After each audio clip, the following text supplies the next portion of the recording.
Hello everybody, Marty the Off-Grid Gecko here. Today I'm going to show you how to cut a straight line with a handsaw. Alright, as you can see I've got a board here. This is white pine from the store. I didn't cut this board myself, but and with a pencil, a square, and a tape measure, I've marked off a distance here. Pop the square on, drew me a little mark from both sides. So I've got a nice square cross cut. This is going to be one of my shelves over here, and this is probably going to end up being part of a B box. But so at this point you would say, well, where's your miter box attachment? I don't have one. I'm not buying that crap. So what I'm going to do is very carefully, I'm going to lay the whole saw down on this line. Alright, get it lined up nice and straight and turn it up, and then you want to put your fingers where they're not going to get caught by the teeth. So they're actually, it's almost like chopping in the kitchen with a knife. You kind of use your knuckles to square off to the line wherever you want it. And you just sort of use them as a guide, a very light guide. And you're going to pull very lightly with the saw and push very lightly with the saw. Because on this saw, pushing is what makes the cut. And you just stay in line. And I kind of eyeball it up, and just one eyeball, and look down the blade to make sure that I'm cutting square and perpendicular. And the saw is going to wobble a little, don't worry about that.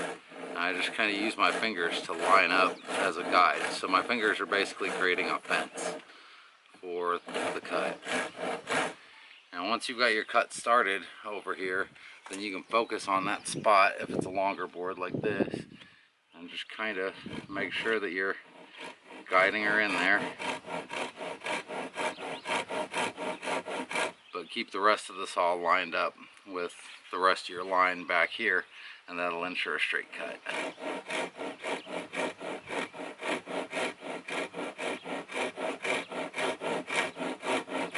Now I'm not applying a ton of pressure. I find that if you apply a lot of pressure and you try to go fast, like, this gets messy real quick and it's no fun, and you end up just wearing yourself out instead of just taking a couple extra minutes to get a square cut.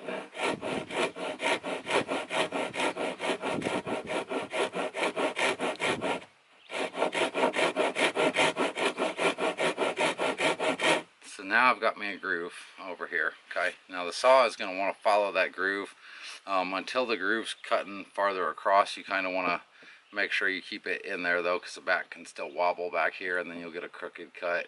And at this point I'm applying a little bit more pressure to the saw. Not a ton, just enough to make it cut.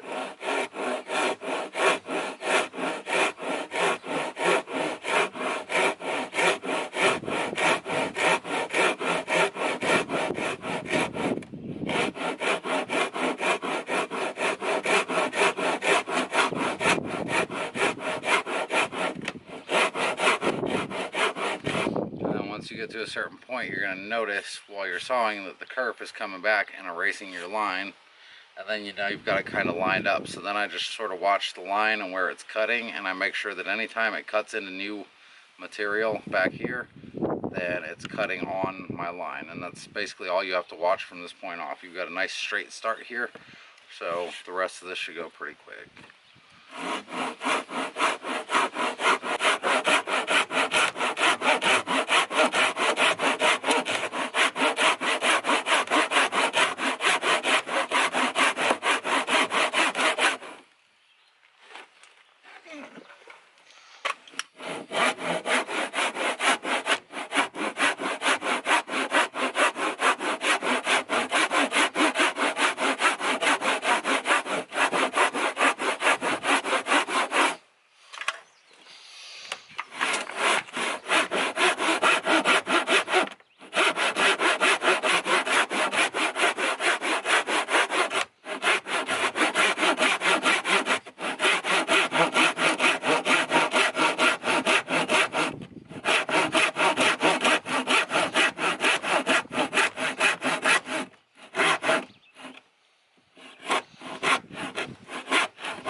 may notice I'm varying my cutting angle here because I am trying to get a nice, I'm trying to punch through over here, which I already have done. But at the same time, I also want to stretch this line back in a nice straight fashion as much as possible. So kind of just get me a couple nice heavy cuts in over there and then lighten up and pull it back on the line.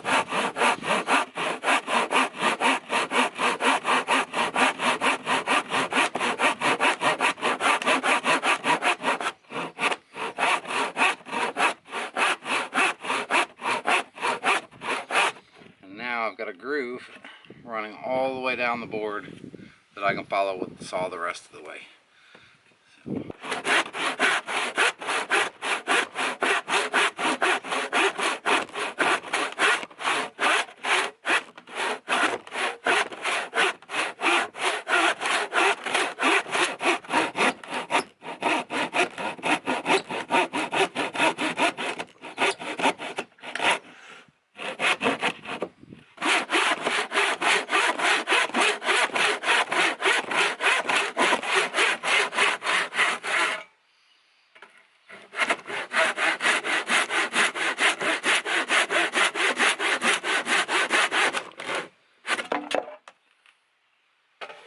Okay. Now we can clean these ends up with a little sandpaper and we should be good to go.